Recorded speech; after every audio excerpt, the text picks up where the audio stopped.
Good evening, everyone. Hope you all are doing well. We're going to get started. So, welcome to the fifth session of our workshop series.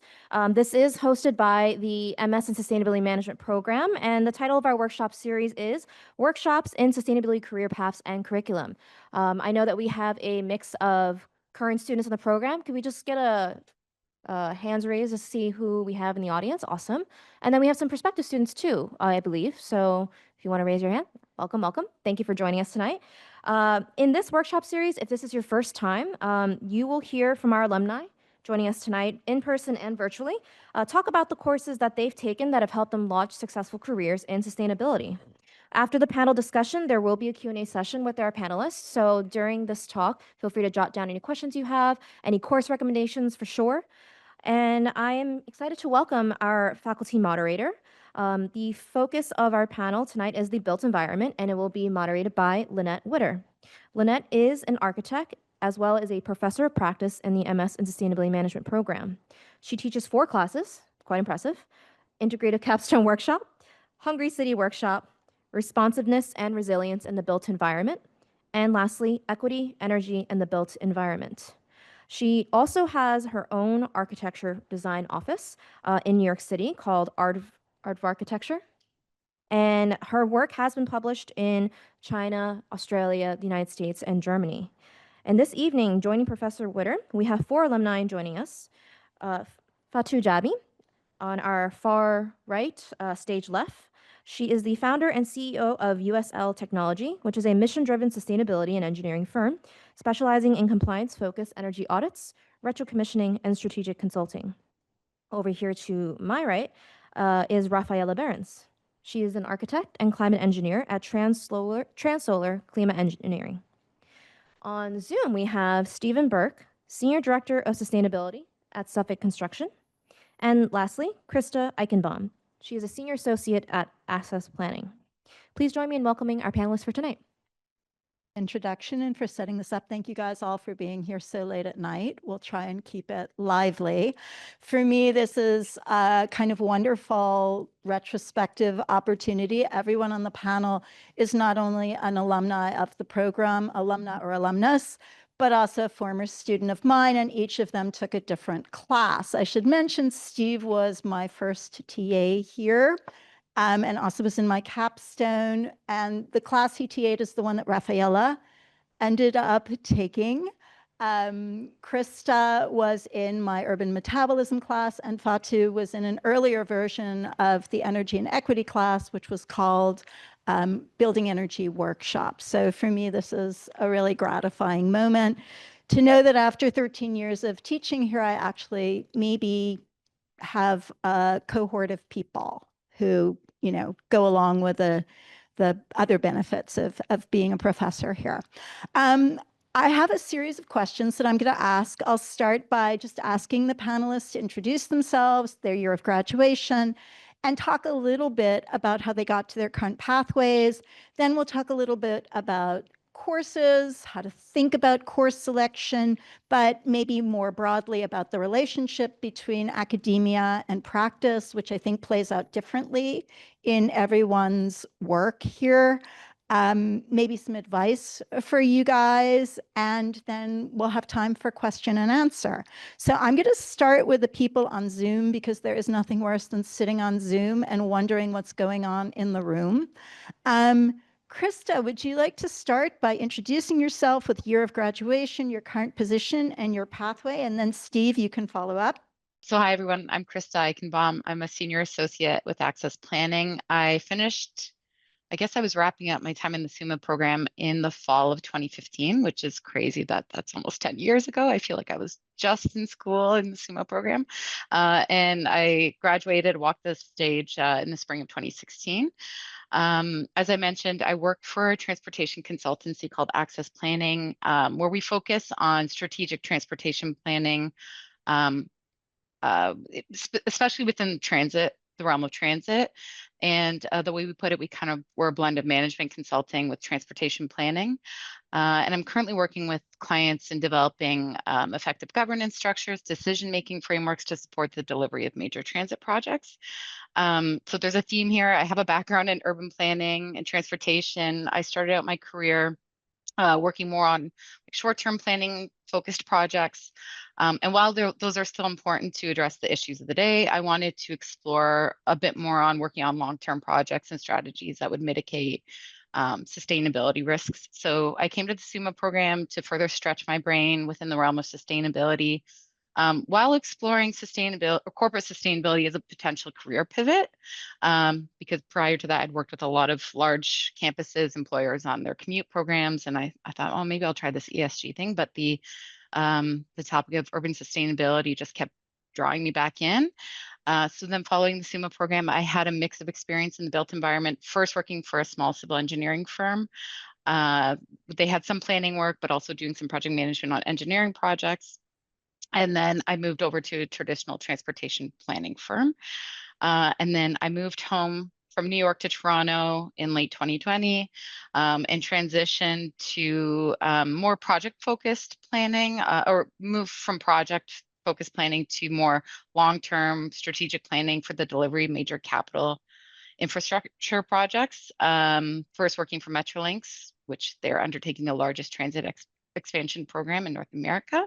And then more recently at Access Planning, where I've been working with the Toronto Pearson Airport on their 2050 vision plan, working on ground side strategies with a focus on transit investments, advocating for new projects, working with the government, and kind of moving into that governance space, risk management, and project delivery strategy development. I've really transitioned my career from the what to the how. And I think this program was a good catalyst to kind of strike that balance. That was long-winded anyways. That's it for me. Okay. That was great, Krista. Thanks. Stephen Burke, I graduated in spring of 2013. So I was in the mix of some of the first few graduating classes that were coming out of the SUMA program. I have a somewhat circuitous path of studying business and science in undergrad before there were really formalized sustainability programs. And I got interested in the built environment. My senior year of school, I started internship with a developer who was doing residential green retrofits.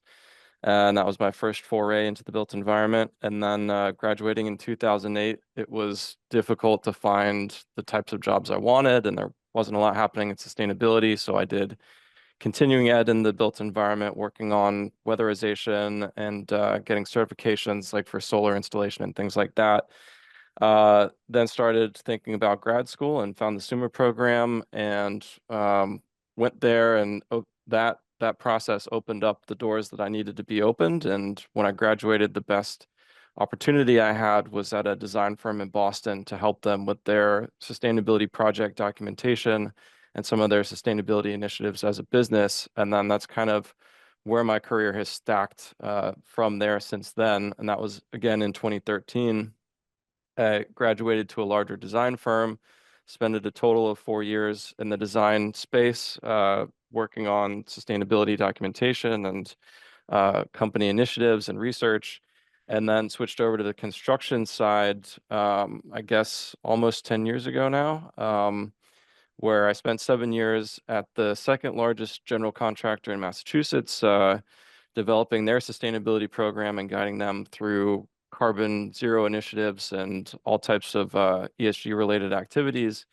And then felt like there was a new opportunity for me somewhere out there. And 2 years ago, I moved over to Suffolk, which is a national builder with 15 offices on both coasts and in the middle of the country. We're around number 8 for top green construction, and just fell a little bit in the rankings to number 12 last week. So that was a tough pill to swallow, but top 25 builder and 8 billion in revenue is probably what we'll hit next year. So happy to talk about my experiences there and how I ended up here as a bit of a unique placement in the built environment without a formal architecture or engineering background.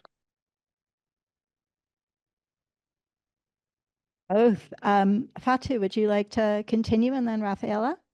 I'm Fatou, Jabbie. I'm an entrepreneur, and I've had my company, USL Technology Consulting, for the past 13, 14 years. And I graduated from the SUMA program in 2016, and I started in 2013. So I took my time. And my company's focus is focused on the built environment in energy and sustainability, mostly in new building design and construction projects, but also on major existing buildings renovation and retrofits. In New York City, as some of you may know or may not know, is that 75% of our carbon emissions in New York City come from our buildings, right? So New York City have had major laws since 2009 that focus on decarbonizing and electrifying our buildings since then. And right now, my company has worked on extensive projects with city buildings, looking at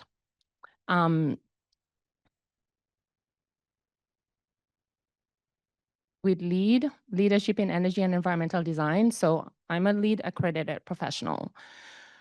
And New York City has local laws and codes, and we are seeped deep into those local laws and codes that really define how our buildings are being retrofitted or being designed and being constructed. What that means is that we work with architects, mechanical design engineers, electrical design engineers, structural and civil engineers, looking at both water and energy and the intersectionalities of those, right? So when I went through the SUMA program, to focus on the built environment, because the engineering, that's what I did 15 years before I went to the program here at Columbia, and focusing on data centers. So energy efficiency in the data center environment, because data centers use extreme amount of energy. And but it isn't just the energy that we use in buildings. It is about how do we design and construct those buildings? And what are the policies that are around those? So for me, as a professional back then, working in the private sector, see around that and understanding the design and construction of that is one of the reasons why I went into the SUMA program. And literally every single course that I selected was around that. And it defined how I'm operating and running my firm right now, working with city government projects and looking at long-term goals, not just today. As we always say, sustainability is a long-term game, right? You have short-term strategies, but then you're looking at how do we maintain and operate these buildings? Commercial buildings, residential buildings, but regardless, we spend so much time in these buildings. For us, we focus on commercial buildings. And that's one of the areas that my team and I have been focused on. And I'm very excited to be here and and to share with you guys the work that we do. But more importantly, how does that really matter in the private sector, but also from a policy perspective, and some of the organizations that you all may already be working with or are looking at potentially, hopefully starting as entrepreneurs, if you choose to, is critical. So I worked for MTA as well for the past 10 years. As you all know, MTA, hopefully you do, MTA is the Metropolitan Transportation Authority of New York City. And when I worked at MTA, my focus was really on the bus depots. So most MTA bus depots are focused on getting those bus depots to be very energy and water efficient, following New York City local laws that I just talked about earlier. So when we talk about resiliency in the built environment and designing and constructing buildings, but also operating them in a very sustainable way, is one of those aspects that I focused on when I was at MTA. And that gave me a tremendous amount of experience while I was there to really retool and implement within my own company, working within my own firm, that I think that MBA program or any other industry, if it's either at Columbia or even either at Harvard or whatever institution it is, these are like strategies that we really want to like focus on and bring on board to the teams that we work with. Well, I'm Rafaela. I work as a climate engineer at Transolar. Transolar is an international firm that doesn't do like a solar panel. It's focusing high efficient buildings, how to do more sustainable neighborhoods. The scale is very broad. We do like a very small, like very efficient cabin, but also could be like an entire city. We work in the old world with different architects, with different consultants, with different, many people is on the room, on the table sometimes.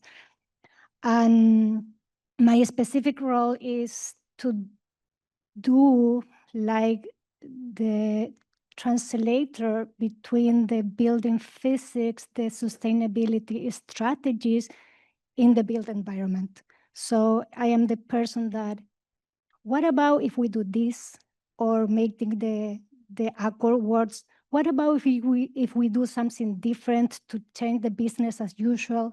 What about if this room is not that hot when we can open the windows?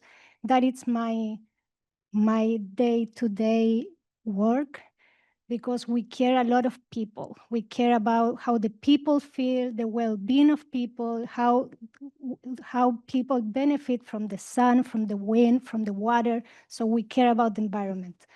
And yeah, and how I'm here is I am an architect. I am licensed architect from Chile. I worked there a couple of years. And then my curiosity moved me to Spain to pursue a master in renewable energy. And then I took the path to be an engineer. But then I need more. I need to understand more how the decisions are made. How can I convince people that we need to switch the way we are thinking? So I found this program that gives you the possibilities to think in different way. And I say, oh, I need more business background. So I took a lot of finance. And then I say, I need a little bit more of cost and benefits analysis. So I learned that. And I built my own career, because, wow, my focus was in the built environment. So I took all the built environment courses at that moment, but I fit my path with all these other courses because I needed to understand. And now all of this helped me to talk with other people with their language, with the money language, with the real estate people, or sometimes I need to convince like people that doesn't care about sustainability, but you need to try to move them in the direction that you want. So all these classes help me to understand. I'm not an expert, but I need to, I have the words and I have the background to move in that direction.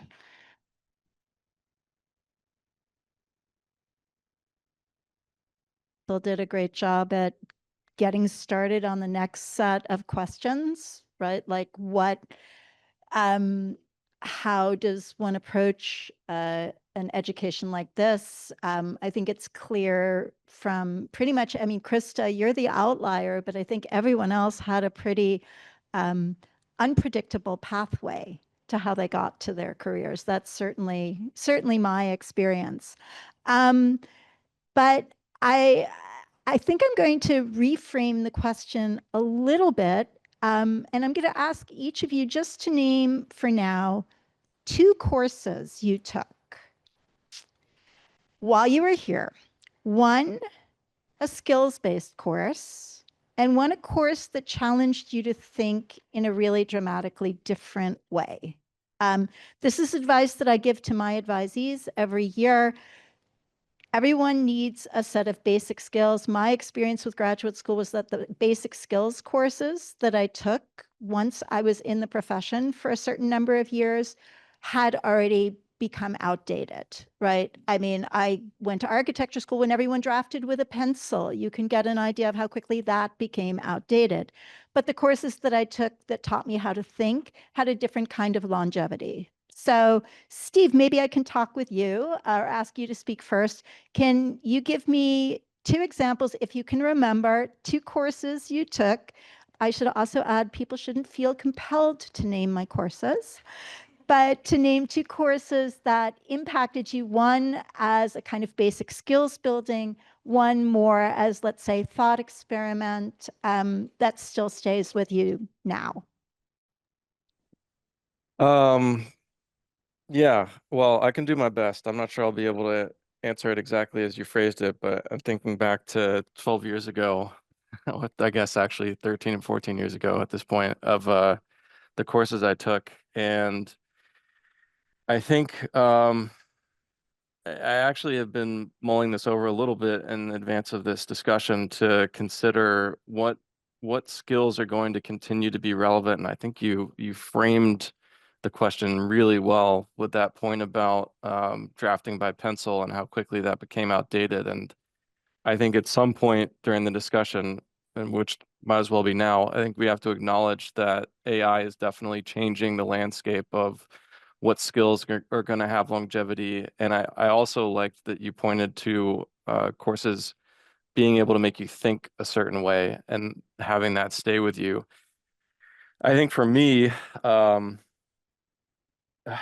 the study of Earth's climate systems and the science around that was really, really helpful to me to understand at a very foundational level the physics and science behind the Earth's climate, and to, I mean, it's sort of core to this principle that we're getting behind is climate change and the science of how the Earth is being impacted by human activities. And there's a lot of noise and misinformation around it, which without a robust and rigorous scientific underpinning, you can easily be swayed by persuasive arguments that manipulate the data and portray things a certain way. So spending 14 weeks or so studying the ins and outs of that was really, really helpful for me personally. And then I took a writing course, which, again, to the AI point, I don't know how helpful that's going to be anymore now with AI showing people how to write, but Claudia Dreyfus had a writing course about how to write on scientific topics. And to the previous point about being able to convince people of the value of things when you don't necessarily have a receptive audience, I feel like that writing course was a really good entry point into how you can distill the important points of sustainability and articulate your message in a way that reaches a group that resonates with them without necessarily needing to beat them over the head with the sustainability piece as the first and foremost important consideration, even though you can still get the outcome that you want. And then lastly, I don't know that it will ever be of use to me other than how I think, but I took a course on the science of urban ecology, which I saw still being offered. And that, from a scientific perspective, was really eye-opening to me to define what are hybrid ecosystems and challenge the traditional notions of what is native versus non-native. And I think the ability to think critically and question conventions and expand your mind to different ways of thinking about scientific systems and outcomes is one that's definitely stuck with me. So I don't know if that exactly hits the mark, but those were 3 that came to mind for me. For great answers. So Krista, I'm going to ask you to go last this time, just so we cycle through everyone once. I think Fatou, if you would like to answer next, and then Rafaela. Yes, so, wow. It's been quite a while, but so efficiency is a course that I took that's focused on the built environment, right?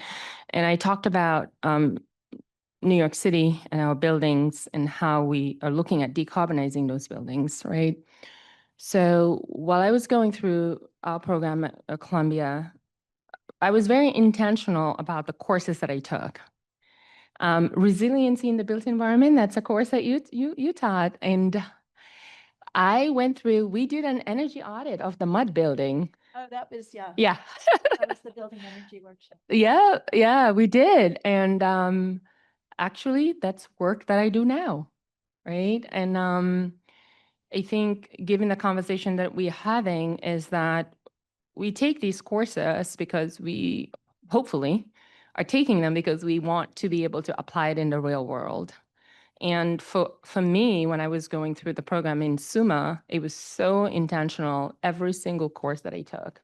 So your course was one, analysis for energy efficiency was another one, and also global environmental markets was another one, but it was looking at sustainable finance, right?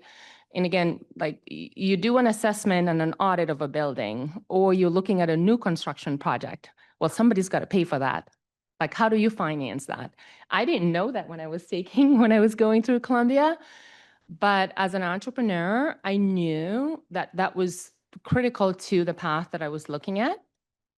And taking the course with in sustainable finance with well, don't remember the professor, but all of those three courses, to answer Lynnette's question, were very intentional for me to really allow me to understand what were the current environment at the time in 2013, 2014, graduating in 2016, that I'm going to be able to use to leverage right now. It's 2025, right? And these things are things that part of the course you take, but when you're taking courses, like you're thinking about short term, but you're also thinking about long term. And I could not emphasize that even more, right? Some of the courses that we're taking now may not necessarily be something that makes sense to us, but it has to make sense to you. I mean, it's a huge investment too, because it's not cheap. So we got to make sure that it counts. And when you leave, when I was going through those programs, like my objective was, my background is in computer engineering, right? It doesn't say sustainability management. So it was up to me to literally look under the hood and look at what are the courses that are there and what does that mean to me and what does that mean to where I want to go. Those are the courses that I just talked about, and I'm literally using them now. And I may not have known verbatim what they meant back then, but they were a stepping stone. And the industry's changed a lot, but that's what life's all about. Like things are constantly always evolving, but we always have to make a decision based on where we want to go. And it's up to us to determine where we want to go. And that's what I did when I chose those courses. So yeah, and again, that's why she invited me, because I took her class. Right? We got to do these things. That is better. I think one of the, one was called green infrastructure, that changed a little bit my mind how to approach projects, because it was from a finance perspective, and I say, oh, you can reforestate all these things and you are going to have an impact in health, so you can move the budget from this one and that one, and so now that I do that math in my mind, say, oh, you can put the money there, but you are going to do an impact over there. So that way of thinking changed my mind with that class. And a class with the skills, I think I need to confess, it was my worst class. I graduated in 2019, 6 years ago. AI was not a thing, and Python, everyone knew a little bit, but I didn't know anything. And I said, I need to learn some. So I took this class. It was a data analysis and AI, or I don't remember exactly the title, but we did a lot of MA and Python, and I was my worst class. However, now all of this, I use it every day. I run like a very complex energy models with a lot of Python script, and I say, wow, I didn't know that I was able to do that. And I use that to convince people that, hey, if we improve the facade of this building, you can reduce the equipments, and we are going to reduce, I don't know, half of the energy of the building, and that we are going to do like a more sustainable building. I don't know, all that skill, and now I use it like I never knew in that moment. So it's sometimes you said, okay, every class need to be very like meaningful, but for me that one was, I need to learn, but I'm not going to use it never. And now it's like, wow, every day I change some script, I run very, very complex models, and they say, well, you never know. Krista, would you like to chime in? Sure. Okay. So, I mean, choosing 2 courses is challenging because I had a handful. But I think I'm going to call out a course that I took that's no longer offered, but I do have some alternative suggestions that in looking through the course directory, it looks like it may be offered in some other ways. But the one course I took that really stuck with me in terms of the skills I gained from it was a disaster risk management and urban sustainable resilience course. And I think I signed up for that course because, well, the professor at the time was like, it was amazing, but also I was pretty interested and motivated to understand how do you rebuild after significant, catastrophic events. Do you build, maybe some even like fundamental questions that way. But I took away really being able to frame things in a risk management framework. And I've used that so much in my career since graduating from SUMA, especially working in a capital infrastructure space. I mean, you have very specific project management or project risk management lens, or even broader programmatically. Applying risk management thinking in my career. So it might not be on such a disastrous scale or for catastrophic events, but that's something I've taken away with me. And one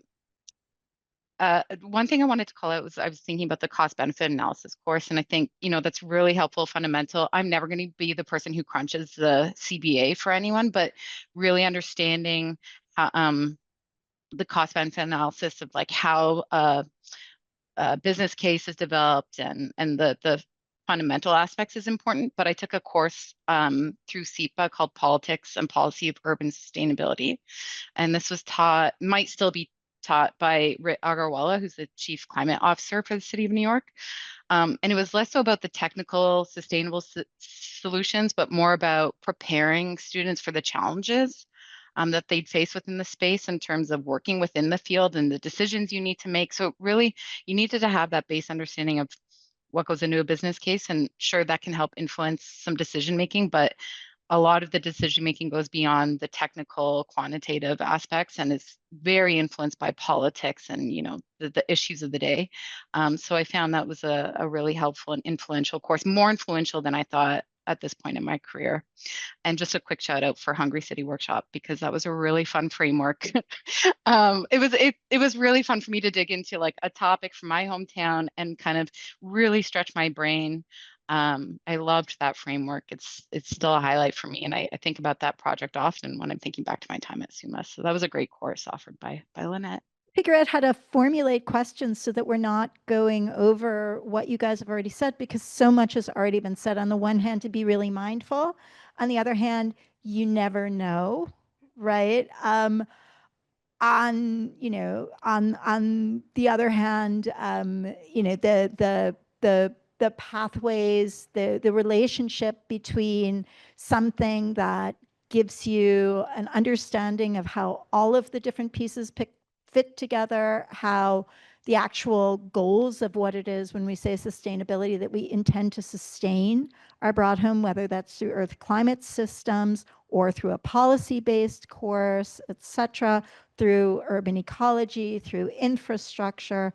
And And, you know, I'm not here to plug our curriculum, but I do think it's kind of notable that these courses work across so many different scales and so many different knowledge bases. That said, I guess we have time for maybe one more round of questions. So I'll give you guys an either or, and maybe Rafaela, I'll let you start, and then Fatou, and then we'll move to the screen. Either what advice do you have for current and future students, either about courses to pick or how to think about the relationship between your academic life and your professional life? Or yeah, maybe there's no either or. Maybe that's the question. How do you conceptualize that relationship? Around with people with your same interest, and that SUMA, I think, is the value or the beauty that the program, and you are not the same age, not the same background, and I see that you can learn a lot from your classmates. So something that it's very valuable to talk with others from the different things.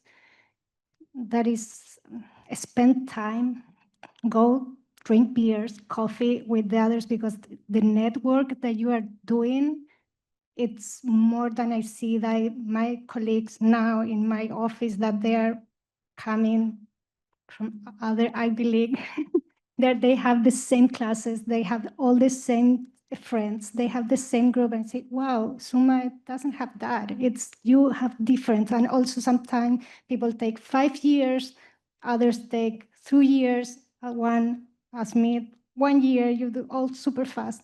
But so that is one thing that I enjoy, the time you are as a student and talk with your classmates and talk with your colleagues, because they know more than you can imagine. That is one thing. And then the other is, as I said before, you never know. I have an example in one, Lynnette gave us in one of your class to calculate the, like from where we have to do a meal. We have to do a meal like in group, and we have to calculate from where the food was coming to evaluate the impact of our plate. We have fun. At the moment, we didn't understand too much what we were doing. Like, okay, yeah, makes sense. Yeah. But now, in my work, I need to do the same for the building. I need to think from where the materials are coming. The selection of the materials matters. So it's funny how can you start related thing that is not like completely direct. No, that say, oh, that class, that exercise now is something that I'm doing every week. Or then in the sustainability management class, one of the core, sometimes I say, oh, why we are reading so many cases? I say and sometimes now, when you have a problem in your team, I said, wow, this is something very common that I read in one of the paper, and now sometimes you see the solution, but sometimes I say, oh, okay, this is something that happened in the corporate work. So I think I go far away from the question, but my big suggestion is spend time with your classmates, because there is the value. Of course, enjoy the classes and take the most of you can, but the network that you are doing is very useful later.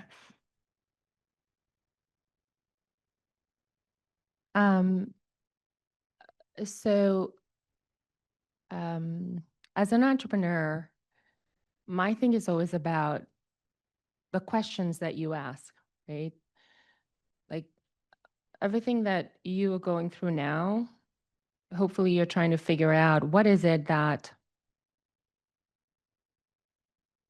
now, and what does that mean for you down the line? Like literally.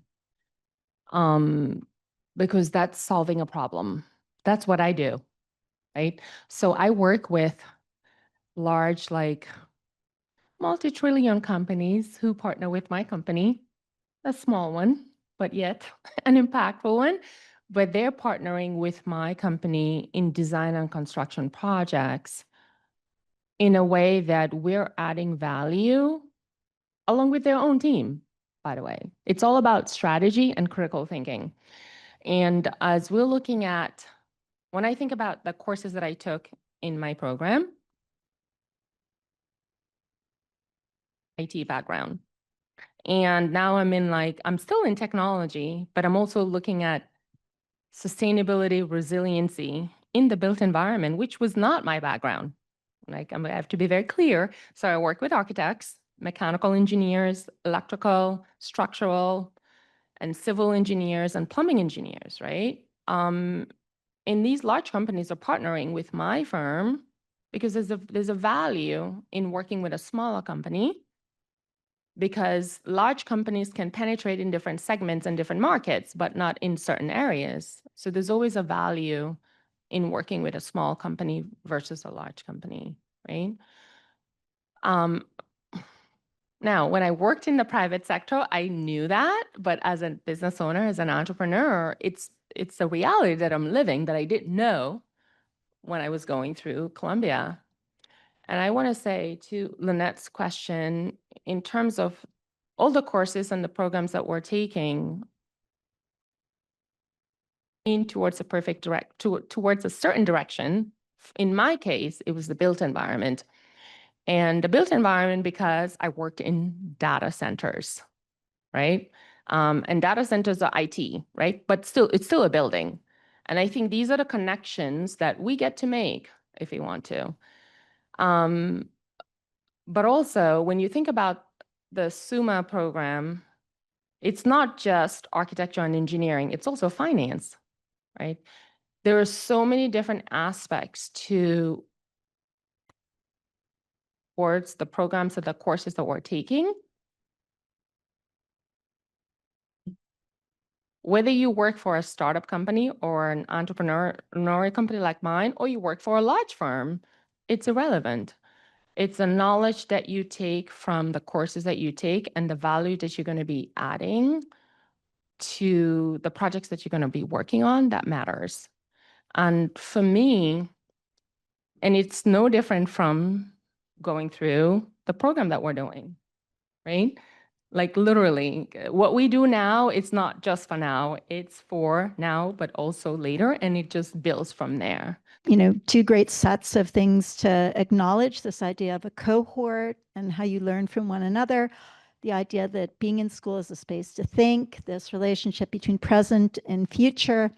Krista, can we go to you? Any thoughts about the relationship between academic experience and your work, and then Steve, and then I'd like to open it to the floor. I think it's a better idea, since everyone in the room is going to gravitate towards a different sector of the built environment, to leave conversation about, you know, specific job opportunities, career opportunities, etc., to the Q&A. So is that all right with you guys? Yes? Well, you don't have a choice. Yeah, Krista, you, and then Steve, and then we'll move to Q&A. Okay. I think the question originally cut out a little bit, but I think it's something about balancing the academic with the professional and experience. And I would just echo what we've heard so far. I mean, the cohort is wonderful. I think the SUMA program is great for letting you stretch your brain. If you've been a working professional for a while now, it's good to kind of get out of that rhythm and into the more academic setting, take a different perspective, or get the frameworks to really just kind of switch gears on how you're thinking. Definitely tap into the network, whether it's current students, alumni, students in other programs at Columbia. I mean, attending events on campus is great to kind of help build that network. And you know, setting up coffee chats, identifying people who work within the built environment or the space you're interested in working in, who might be part of the SUMA alumni network, and yeah, reaching out for coffee chats. I regret that I didn't ask more at the time when I was kind of wrapping up the program and figuring out how to pivot from the grad program into my career again, about what the day-to-day looked like for some of the people who, I was interested in the firms they were working at or the projects they were working on. So trying to get a handle a little bit more of the day-to-day and trying to tease that out from the courseworks, and maybe even hearing or learning from your classmates and other faculty and instructors' experience, and how to kind of leverage and enhance that experience. And Stephen, I'll hand it over to you. Sure. I think in terms of connecting the academic experience to the work experience and trying to decide how to fully leverage the opportunities afforded to you by participating in the program, I think it's difficult to give a universal answer because it really is individualistic based on the context of what you're hoping to accomplish. And I totally agree with everything else that everyone said already in terms of building the network and enjoying the experience and changing how you think as part of the process. And, that's not just in the coursework, but also being surrounded by all of the bright minds that are attending the program as well. I did look and I did a little rough count, and it seemed like there were 75 different courses listed as part of the program options. And, with that amount of content to choose from, hopefully you feel like you can sufficiently craft your pathway into what you want to accomplish. And I think it's important too to decide, what is right for you, and those coffee chats that were referenced can really help illuminate what's going to be a good fit for your personality type, what invigorates you and gets you excited. And don't, let yourself fall into the trap of grass is always greener without fully sufficient information into what makes sense for you. But I think with the breadth of opportunities, the exciting part with all of that coursework is that you really can pick and choose. And for me personally, the amalgamation of all the different experiences that I had with at a high level, just putting into buckets of like science and business, ended up being really useful. But I feel like the well-roundedness of my academic experience translated into the well-roundedness of my work experience. So I don't know if that answers the question, but that's how I think about it. Last comment, this idea of well-roundedness in all different aspects, but there are enough people in the room who have made the time for this, so I want to make sure to give you guys a voice. My question is going to be a little specific, but I do hope it can be relevant for everyone else in the room. My background is in management consulting and a very business focus, and I've come to the SUMA program to try and specialize a bit more in sustainability and found an interest in the built environment. What kind of opportunities and paths do you see for people who are very passionate about this type of space but don't have that hard engineering, architectural background, and there's a lot of those technical skills you might see? So to answer your question, so my company does both consulting and implementation, right? And that's rare, right? Because you have the Accentures and their McKinseys of the world that they will do the strategy, but they don't do the implementation. And I'm not claiming to know all the solutions, but I think that from the built environment perspective and also from a climate strategy or decarbonization perspective and sustainability, right? Go through a program like SUMA, and we're looking at the management strategy and consulting of it is super critical, right? But it's not the traditional management strategy anymore, like literally. And as a society, we're very good at just saying, oh, you can do this, go figure it out. No, like there's a technical component to it, but you don't have to be a technical expert. But you kind of want to know, because the reason why my company does what we do, like I'm not a mechanical engineer, I'm not an architect, right? I've talked to you, and I don't need to be, but I know a lot about architecture to be dangerous. I can tell you that. So the direction that we're going as professionals, right? If we want to look at management and strategy in the construction industry, and it's not just even construction, it's like literally everything we do. Infrastructure, right? Infrastructure could mean anything. As long as, like, when you talk about warehousing, we don't do warehouses, but we do buildings, right? We do schools, we do commercial buildings, we do mixed use buildings, we don't do residential buildings. And this is where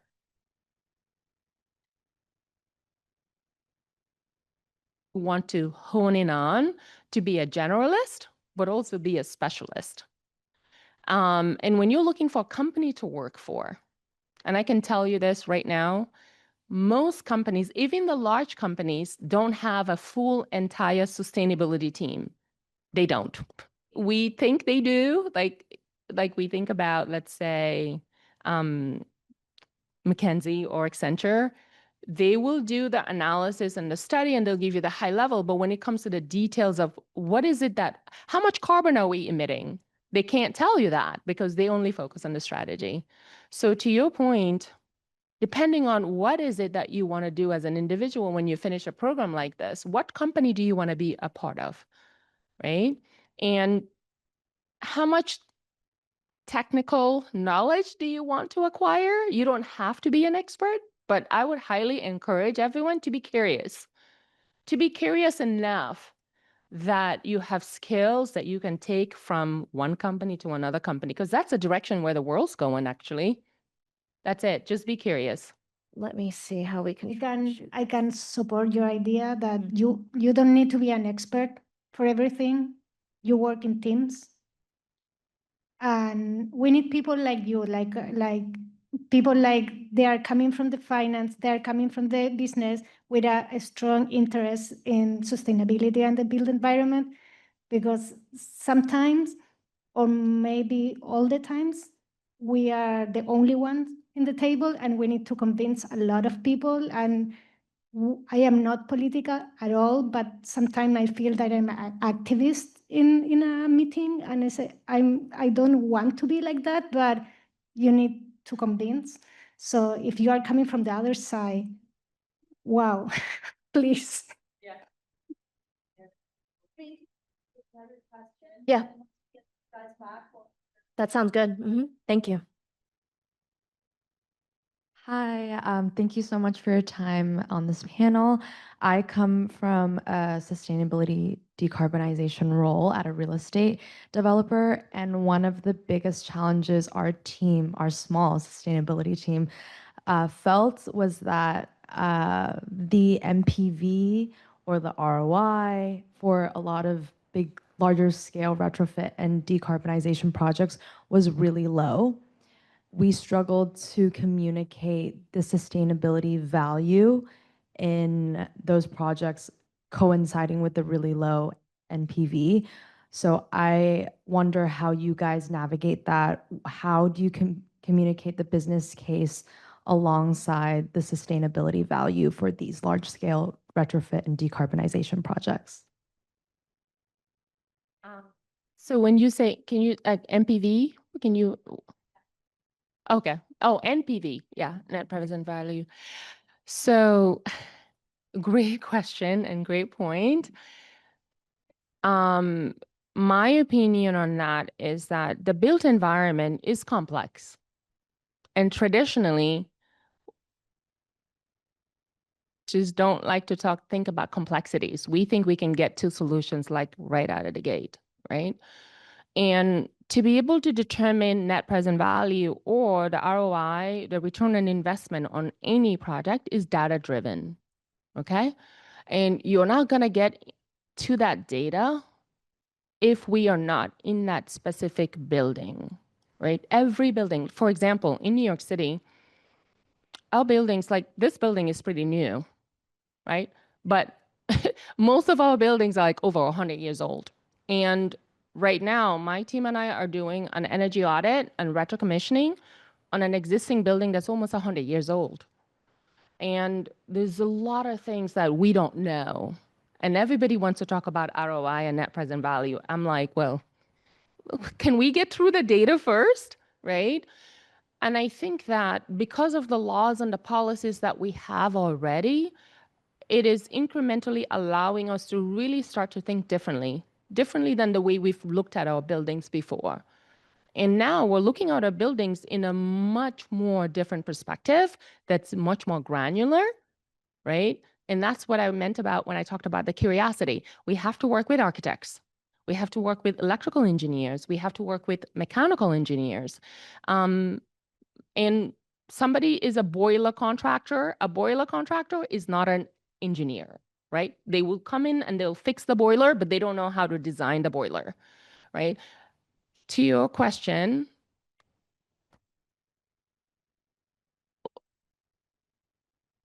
yeah, 10 years ago, we absolutely had no clue. But New York City has had laws that allowed us to really incrementally start to look at our buildings from a different perspective.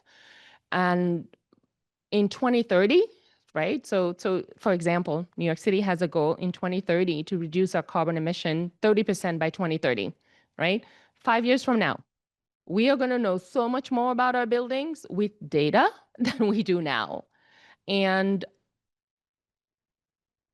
teams within our projects who know more than we do.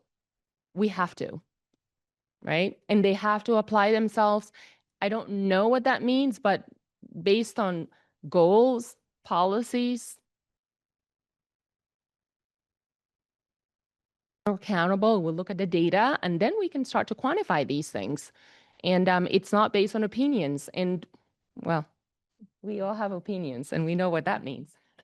I'm just going to add, because I think one of the things that is particular, I don't know whether your firm does residential or commercial, but irrelevant, in a way, it doesn't matter, because the relationship in New York City real estate, to my knowledge, between the people who pay for the sustainability benefits and the people who reap the financials of those benefits are two different sets of people. That's right. And that is a fundamental problem. It's a paradigm shift, right? So if you are an owner, you may not be an operator. If you're a developer, you are most definitely not the operator. If you are a tenant, you are not the owner. And different people are paying for these different aspects. The trick is, and maybe that's where the two questions that have been asked come together, is to rethink those financial paradigms. One reason that electrification in the built environment in New York is so attractive is not because we're going to decarbonize our energy system. By the way, we will not. To New Jersey, that's all we're doing. And then we're going to have nuclear, and that's emissions free, but it has other problems. But if you put all of your residential tenants on electrical heating and cooling, you as the building operator no longer pay for heating. Exempt from the laws that stipulate when a building needs to be heated, so you have a smaller staff. So if you're a building operator, you're highly incentivized to electrify your building whether or not you care about sustainability. And I think that those are the moments, those crossover moments. I mean, I'm painting it in a kind of black and white way. It's not always that evil, but those are the moments where the crossover between understanding the larger energy system, understanding the way building energy works, understanding the way things are built and operated, understanding the financial models, and putting that together becomes a pretty attractive proposition, one would hope. For your time. Seems like an exciting time for building decarbonization. I'm just curious if in your work there are any technologies or materials or practices that come up frequently enough or that you're especially excited about. Well, we try as much as possible to go passive design. Probably you don't know exactly what that means, but it's try to design buildings that require the less energy possible and to be resilient in case something bad happens, the building can still working. Now we are in a auditorium without any window. Something happened, we need to go away because the CO2 is going to be so hot that we are going to go to sleep. So think that we work all the time about, as I said before, materials, where the healthy materials, we select the materials. Embodied carbon, it's something that now is getting very fancy and very popular now, is how the materials are made, so, and from where they are coming from. So also that we put it at the table. Okay, you want to do like a wooden structure? Oh, great. Wood is good in embodied carbon, very low. Where are you buying the wood? China. Maybe go to steel because bring the wood from China is not going to be a good idea. So all that decisions we try to figure out. And of course, who is paying for this depends. So we are lucky that we can evaluate the project holistically. So sometimes we say, okay, if you really want to go net zero carbon, let's try to do that. And we take the money from another buckets to get that goal. And we try to support them, the client or sometimes the owner, depending on the project. I'm going to plug TransSolar. I am going to plug TransSolar. I knew the company even before Rafaela worked there because they have been working in this area for probably 30 years or more. And some of their buildings are incredibly innovative, doing a large office building in Manitoba that operates almost entirely on geothermal and is oriented and sealed and conceived so that it is almost energy self-sufficient, but also has a fresh air quotient. They're among the most willing across a whole spectrum of scales of projects to take on both new technologies that are just coming to market and rethink market available technologies. So they're a great source. Okay, can I get no kickback. Go ahead. Oh, can I add to that? Steve, Cindy, you're gonna tell us. Yes, yes. So Stephen did have something in the chat. So sorry. Go ahead. Oh, okay. Stephen said, concrete is a huge one for material/industrial decarbonization, and passive design, as mentioned, will have a modernized resurgence with the energy crisis we have on our doorstep. I think I'll leave it there and we'll go tuck the kid into bed. Thank you for having me participate. Thank you, Stephen. Design and construction. So DDC does all the design and construction of New York City commercial infrastructure buildings. Okay. And right now, the project that we're working on is over 1 million square foot. It's actually a correctional facility that is going to replace Rikers Island. Okay. And the project needs to be LEED certified. So I'm a LEED accredited professional. So what that means is that the building is looking at sustainable materials and sustainable products. Okay. And we're working with the architects. So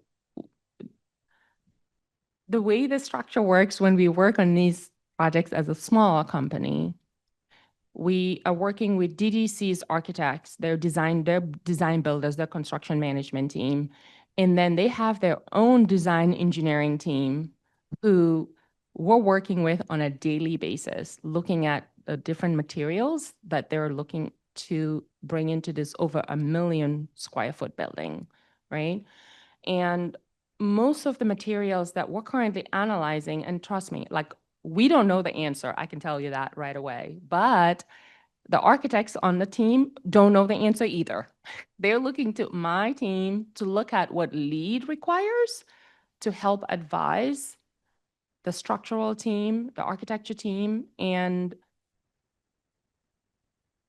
is it that the products that we're going to be implementing into this project, because my team is actually doing the life cycle cost modeling for the building. So it's almost like energy modeling, but materials modeling, embodied carbon modeling. And I think that when we think about sustainability and where we're going in the built environment for all of us, right? When we have these skills, we are not going to be the sole person to make the final decision. We are going to work with architects. They don't know the answer. We don't know the answer. We have to figure it out because the client, who is the city, or the client who's the project owner, has their requirements. And what is their requirements? We have to look at the requirements that the client has related to existing policies that they need to comply with, like in New York City. Like if they have to, then those policies are going to determine what the architects and the engineers choose, right? And when they choose that, we have to model and simulate that and use it in data to determine if the project is going to be sustainable, right? So literally, the way we've done things in the past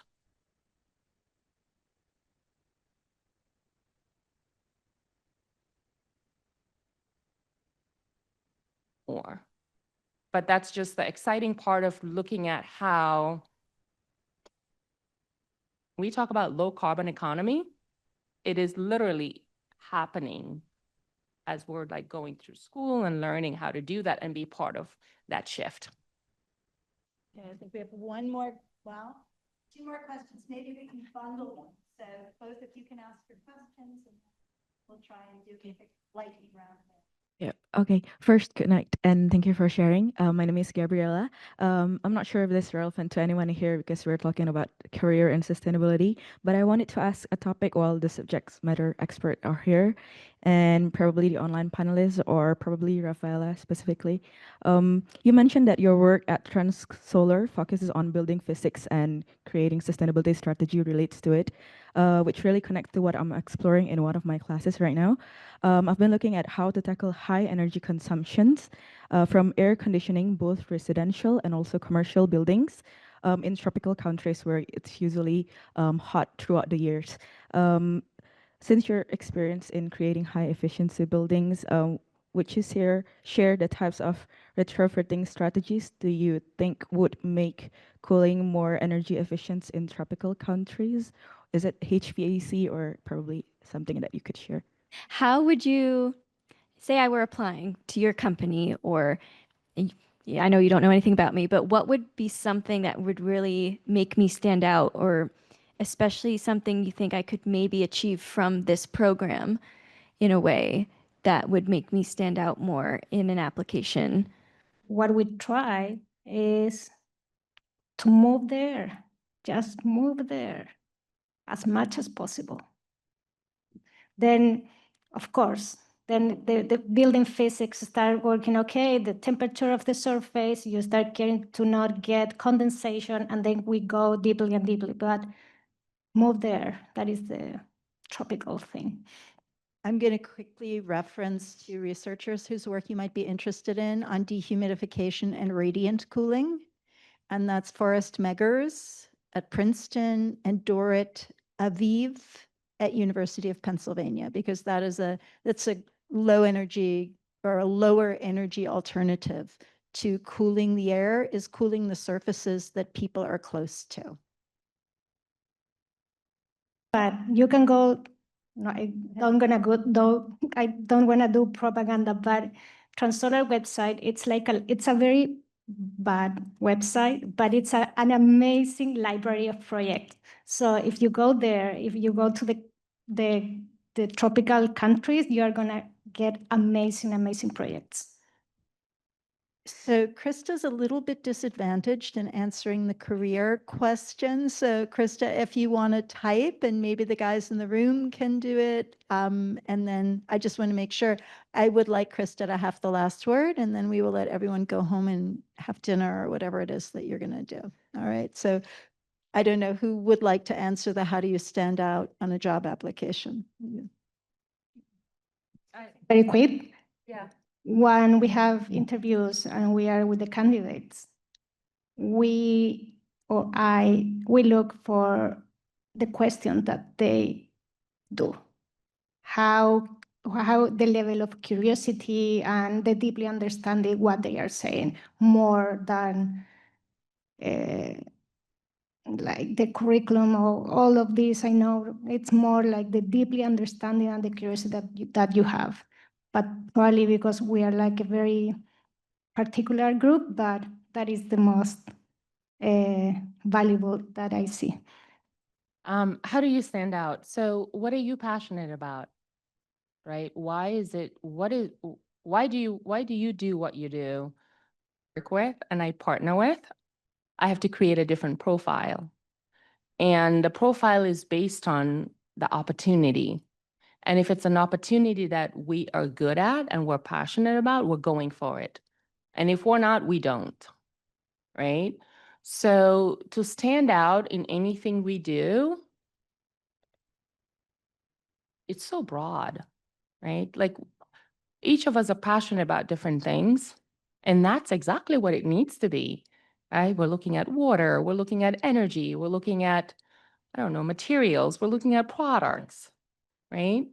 And when I came to Columbia, I was very focused on why I was here, and I was very diligent on what classes I took. And I took those classes because I knew when I left this program, I wanted to apply what I learned outside in the real world. So I would encourage everybody to do that same process, right? If you know what you're passionate about and you find a company that has that, because you know what you want, how you want to position yourself and how you want to sell yourself. And that's exactly what we look for candidates, because the work we do, a lot of people want to be in the built environment, but they have no idea what it takes to do the work in the built environment. Like, I mean, it's not a cakewalk. Like, you don't just fall into it. You kind of have to be passionate about it because there's a lot that you need to learn that you may not know. But if you're curious about it, that's okay. You'll figure it out. But if you're not, because it's a great idea, well, it's not gonna happen, right? So I don't know. Thank you. Krista responded in the chat and she said, I work for a smaller firm. I think it's helpful to have people with strong basic business skill sets, analysis, project management, design/communication, and then pairing it with the passion for the topics at hand, in my case, transit/transportation. It's helpful to be nimble, to be a bit flexible during times when things are changing so quickly.